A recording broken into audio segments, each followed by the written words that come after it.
نحمده ونصلي ونسلم على رسوله الكريم اما بعد فاعوذ بالله من الشيطان الرجيم بسم الله الرحمن الرحيم يا ايها الذين آمنوا اتقوا الله وكونوا مع الصادقين صدق الله مولانا العظيم رب اشرح لي صدري ويسر لي امري واحلل عقدة من لساني يفقهوا قولي مولاي صل وسلم دائما ابدا على حبيبك خير الخلق كلهم محمد سيد الكونين والثقلين والفريقين من عرب ومن عجم هو الحبيب الذي ترجى شفاعته لكل هول من الأهوال مقتحم ثم الرضا عن أبي بكر وعن عمر وعن علي وعن عثمان ذي الكرم وكلهم من رسول الله ملتمس غرفا من البحر أو رشفا من الديم. معزز ناظرین کرام، اللہ تعالیٰ کی توفیق خاص کے ساتھ ہم حضرت خواجہ معین الدین حسن سنجری رحمۃ اللہ تعالیٰ علیہ کے ذکر جمیل کے ساتھ اپنے قلوب و اذہان کو منور کر رہے ہیں، اور ہم نے یہ ذکر کر لیا کہ اللہ تعالیٰ نے آپ کو کن راہوں سے گزار کر اپنے مرشد کامل حضرت خواجہ عثمان ہارونی یا حضرت عثمان ہرونی تک پہنچایا۔ اللہ تعالیٰ کا حکم ہے کہ اے ایمان والو، اللہ سے ڈرو اور سچوں کے ساتھ ہو جاؤ۔ انہی سچوں کی تلاش کرتے ہوئے حضرت خواجہ معین الدین حسن سنجری رحمۃ اللہ تعالی علیہ آخر کار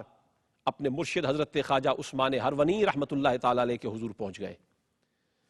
آپ کی بارگاہ میں جب آئے تو خود حضرت معین الدین حسن سنجری رحمۃ اللہ تعالی علیہ اپنی بیعت کے واقعے کو،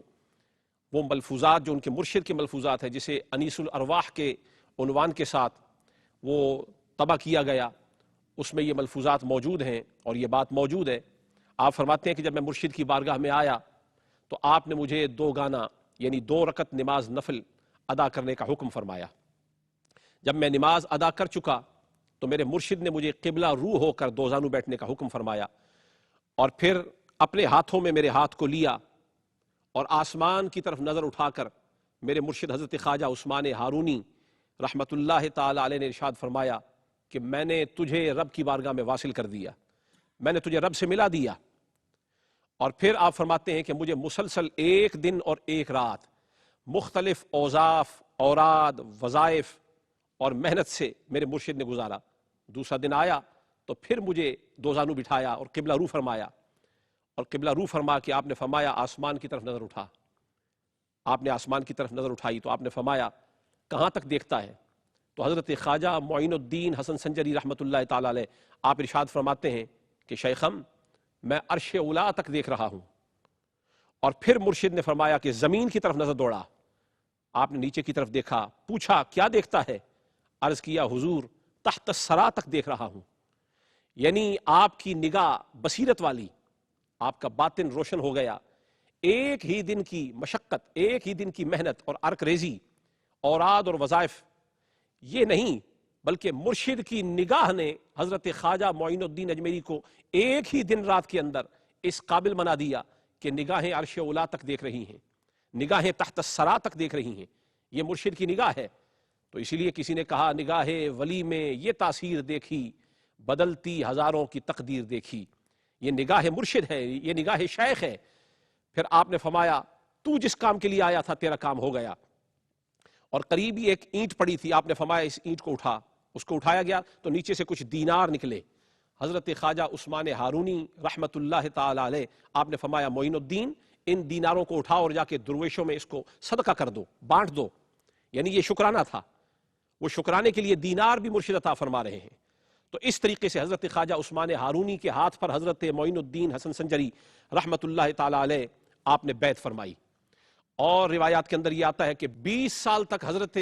سیدنا معین الدین حسن سنجری رحمۃ اللہ تعالی علیہ اپنے مرشد حضرت خواجہ عثمان ہارونی کی صحبت میں رہے، ان کی سنگت میں رہے، ان کی تربیت میں رہے۔ اور جب ظاہری، باطنی، اخلاقی، روحانی اور ایمانی کمالات کی بلندی پر پہنچ گئے تو مرشد نے ایک دن ہاتھ پکڑا اور کہا رب کے حرم کی زیارت کو چلتے ہیں، مصطفیٰ کے حرم کی زیارت کو چلتے ہیں۔ ساتھ لیا اور کعبہ شریف میں پہنچے۔ طواف کے بعد حتیم میں کھڑے ہو کر حضرت عثمان ہارونی رحمۃ اللہ تعالی علیہ نے ہاتھ پکڑا اور پکڑ کر عرض کیا مولا میں نے معین الدین کو تیرے سپرد کیا۔ تو آواز آئی ہم نے معین الدین کو قبول کیا۔ ہم نے معین الدین کو قبول کیا. میں اس مقام پر اپنے سننے والوں کو اور دیکھنے والوں کو ٹھہرانا چاہتا ہوں. آج جس دور میں ہم رہ رہے ہیں, ہم سے لوگ یہ سوال کرتے ہیں یہ آواز کہاں سے آئی, کس نے سنی, اور اس طرح کی بات جس میں قیلا,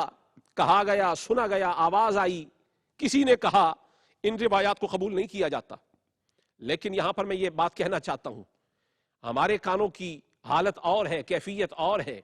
اللہ والوں کے کانوں کی کیفیت اور ہے, ان کی حالت اور ہے. جو محنت کرتے ہیں, مشقت کرتے ہیں, جو مرشد کی نگاہ پا جاتے ہیں, ان کی نگاہ کا یہ عالم اور ہوتا ہے, ان کی سماعت کا عالم اور ہوتا ہے. اور اٹھائیے وہ حدیث شریف جس میں حضرت ابو ہریرہ رضی اللہ تعالیٰ عنہ ارشاد فرما رہے ہیں, قال رسول اللہ صلی اللہ علیہ وسلم, حضور نے فرمایا کہ ان اللہ تعالیٰ قال, اللہ یہ ارشاد فرماتا ہے, گویا یہ حدیث قدسی ہے, کہ من عاد لی ولیا, جس نے میرے ولی سے دشمنی مول لی, فقد آذنتہ بالحرب, میں اس سے اعلان جنگ کرتا ہوں, یعنی اللہ اس سے اعلان جنگ کرتا ہے. وما تقرب الی عبدی بشیء احب الی مما افترضت علیہ, اور اللہ فرما رہا ہے میرا بندہ میرے قریب کسی اور شے سے اتنا زیادہ نہیں ہو سکتا جتنا وہ فرائض کے ذریعے سے, یعنی فرائض کی ادائیگی سے میرے قریب ہوتا ہے, اتنا کسی اور عمل سے قریب نہیں ہوتا.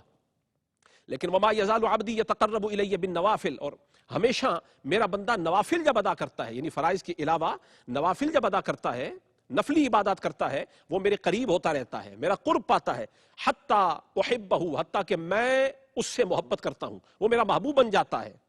فکنت سمعہ الذی یسمع بہ, اور اللہ فرما رہا ہے میں اس کے کان بن جاتا ہوں جن سے وہ سنتا ہے.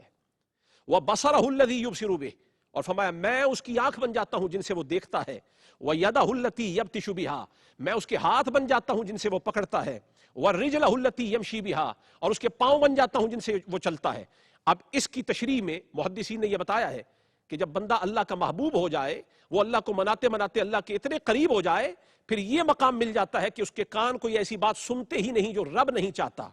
ہر وہ بات سنتا ہے جو رب چاہتا ہے. وہ قدرت کی آوازیں سنتا ہے, اس کی آنکھیں وہ دیکھتی ہیں جو رب چاہتا ہے,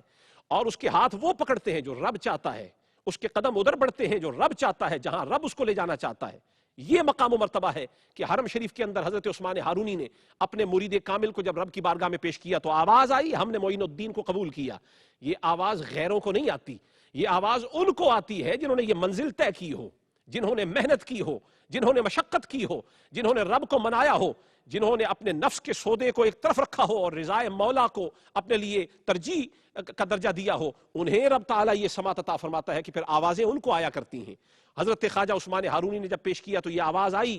اور حضرت معین الدین حسن سنجری نے اس کو سنا. ہر زمانے کے اعتقادی ابو جہل اگر اس کا انکار بھی کرتے ہیں تو ہم یہ کہنا چاہتے ہیں آواز بھی مولا دیتا ہے اور سنواتا بھی مولا ہے. اور یہ آواز آتی ہے کہ نظارہ بھی ہم دیتے ہیں, تاب نظارہ بھی ہم دیتے ہیں, اور تم میرے کان اور آنکھ کی بات کرتے ہو, کوئی قابل ہو تو شانے بھی نہیں دیتے ہیں, ڈھونڈنے والوں کو دنیا بھی نہیں دیتے ہیں. آصف بن برقیہ, قرآن کریم کو اٹھا کے دیکھیے, حضرت سلیمان علیہ السلام کی مجلس کے ایک ولی ہیں, 1500 میل سے ایک تخت اٹھا کے لے آتے ہیں. یوں تو سائنس نہیں مانتی, عقل نہیں مانتی, لیکن کرامت, معجزہ اور قدرت کہتے ہی اس کو ہے جہاں عقل عاجز آ جائے وہاں سے ولی کا مقام شروع ہوتا ہے. تو یہ آوازیں فقط اولیاء کو آیا کرتی ہیں. الغرض حضرت عثمان ہارونی نے اپنے مرید کامل کو رب کی بارگاہ میں پیش کیا تو قبولیت کی آواز آئی, اللہ نے قبول فرما لیا. اور پھر یہاں سے حاضری کے بعد مرشد بھی اور مرید بھی دونوں حضور کی بارگاہ میں حاضر ہوئے, مدینہ شریف میں آئے, اور وہاں پہنچ کر حضرت سیدنا معین الدین والملہ, سلطان الہند, شیخ الاسلام, ولیوں کے تاجدار, چشتیوں کے شہنشاہ حضرت معین الدین حسن سنجری نے حضور کی بارگاہ میں بصد نیاز سلام پیش کیا, السلام علیک یا رسول اللہ. تو حضور کے روزے سے یہ آواز آئی, وعلیک السلام یا قطب المشائخ البر والبحر, اے بحر اور بر کے جملہ مشائخ کے قطب, تجھ پر بھی سلام ہو. یہ قطبیت کی سند پر رسول اللہ کی مہر لگ رہی ہے کہ جسے حضرت عثمان ہارونی نے مقام قطبیت پر فائز کیا, اسے رسول اللہ صلی اللہ علیہ وسلم اپنی تائید عطا فرما رہے ہیں, حضور تصدیق فرما رہے ہیں. یہ پہلی دفعہ کا واقعہ ہے جب کہ حضرت عثمان ہارونی کے ساتھ, اپنے مرشد کے ساتھ, حضرت معین الدین اجمیری آپ حضور کے روزے پر تشریف لے گئے تو یہ آواز آئی. لیکن ایک دوسری روایت کے اندر آتا ہے کہ آپ اپنے مرید کامل حضرت قطب الدین بختیار کاکی رحمت اللہ تعالی علیہ ان کو ساتھ لے کر حرم شریف کی زیارت کے لیے گئے, تو ایک بار پھر وہاں سے ان کے لیے ندا آئی, اور جب حضور کی جالی کے سامنے پہنچے تو یہ آواز آئی, اے معین الدین, تو میرے دین کا معین ہے, تو میرے دین کا معین ہے. معلوم یہ ہوا کہ حضرت سید حسن، جن کا خاندانی نام تو حسن ہے جو والدین نے رکھا، لیکن معین الدین یہ حضور کا عطا کردہ نام ہے، ہم جو ان کو معین الدین کہتے ہیں خود سے خود نہیں کہتے، یہ من گھڑت بات نہیں ہے، بلکہ حضرت سید حسن جو حضرت امام حسین کی لڑی سے ایک سید زادے ہیں، انہیں معین الدین کا لقب خود رسول اللہ نے عطا فرمایا ہے، اور جسے رسول اللہ معین الدین فرمائے وہ دین کا معین ہوگا، اور اس سے اعانت دین کا کام وہ لیا جائے گا جس طرح سے یہ بیان میں آتا ہے کہ ایک ہی نگاہ میں 90 لاکھ کے قریب لوگوں کو کلمہ پڑھا دیا۔ یہ فیضان محمد مصطفیٰ ہے، یہ فیضان مصطفی کا پرتو ہے کہ حضور نے جسے معین دین کا فرمایا ہے وہی ایک نگاہ میں لاکھوں کو کلمہ پڑھا سکتا ہے، یہ کسی غیر کا کام ہو نہیں سکتا۔ دوسری آواز یہ آئی، آپ نے فرمایا ہم نے ہندوستان کی ولایت تجھے عطا فرما دی ہے، یعنی سلطان الہند فرما دیا، ہندوستان میں متصرف فرما دیا، با اختیار فرما دیا ہے۔ معلوم یہ ہوا کہ آپ نائب الرسول ہیں، آپ کی ہند میں ذمہ داری رسول اللہ نے لگائی۔ یہاں ضمناً میں ایک روایت پیش کرنا چاہتا ہوں جو مستدرک امام حاکم کے اندر ہے، مولا کائنات مولا علی کرم اللہ وجہ الکریم، آپ نے ایک مرتبہ یہ فرمایا، اور اس کے راوی حضرت ابن عباس ہیں، وہ یہ فرماتے ہیں کہ مولا علی نے ایک دفعہ ہند کی طرف دیکھا اور فرمایا اطیب ریح فی الارض الہند، فرمایا اس روئے زمین پر سب سے خوشبودار یعنی زیادہ خوشبو والی آب و ہوا جو ہے وہ ہند کی آب و ہوا ہے، وہ سرزمین ہند کی آب و ہوا ہے۔ یہ مولا علی نے جو فرمایا تو امام حاکم نے اس کو نقل کیا۔ میں یہاں ضمناً یہ کہنا چاہتا ہوں، یہ کسی سلطنت راجہ کی بات نہیں ہو رہی تھی، یہ ولایت خواجہ کی بات ہو رہی تھی، اس لیے کہ مولا علی خود ولیوں کے تاجدار ہیں، وہ جس خوشبو کو محسوس فرما رہے تھے وہ خوشبو معین الدین کی خوشبو تھی۔ تو یہ حضور پاک صلی اللہ علیہ وسلم نے خود ذمہ داری لگائی، آپ نائب الرسول فی الہند ہیں، آپ سلطان الہند ہیں۔ اور پھر حرمین شریفین کی جب حاضری کا شرف مل گیا، آپ وہاں سے نکلے اور پھر بغداد شریف تشریف لے گئے، اور یہ بھی روایات کے اندر آتا ہے کہ حضرت معین الدین اجمیری جس وقت خراسان کی پہاڑیوں میں مصروف ریاضت تھے،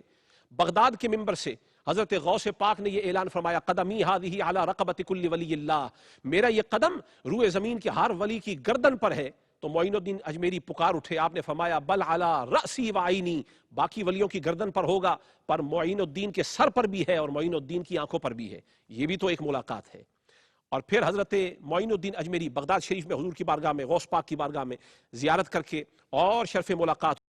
کرنے کے بعد آپ پھر دوبارہ زیارات کے لیے نکلے، اور حتیٰ کہ آپ لاہور میں تشریف لائے، حضرت سیدنا علی بن عثمان حجویری داتا گنج بخش رحمۃ اللہ تعالیٰ علیہ کے روزے کی زیارت کا شرف ملا، اور پھر آپ کے مقام کو سمجھتے ہوئے حضرت معین الدین اجمیری نے یہاں پر چلا کاٹا، اور پھر یہیں پر آپ نے یہ فرمایا گنج بخش فیض عالم مظہر نور خدا، ناقصاں را پیر کامل کاملاں راہ رہنما۔ اللہ تعالیٰ ان اولیاء کے فیوزات و برکات سے ہم سب کو مستفیض فرمائے اور اسی ایمان پر ہم سب کا خاتمہ فرمائے۔ وما توفیقی الا باللہ علیہ توکلت و الیہ انیب۔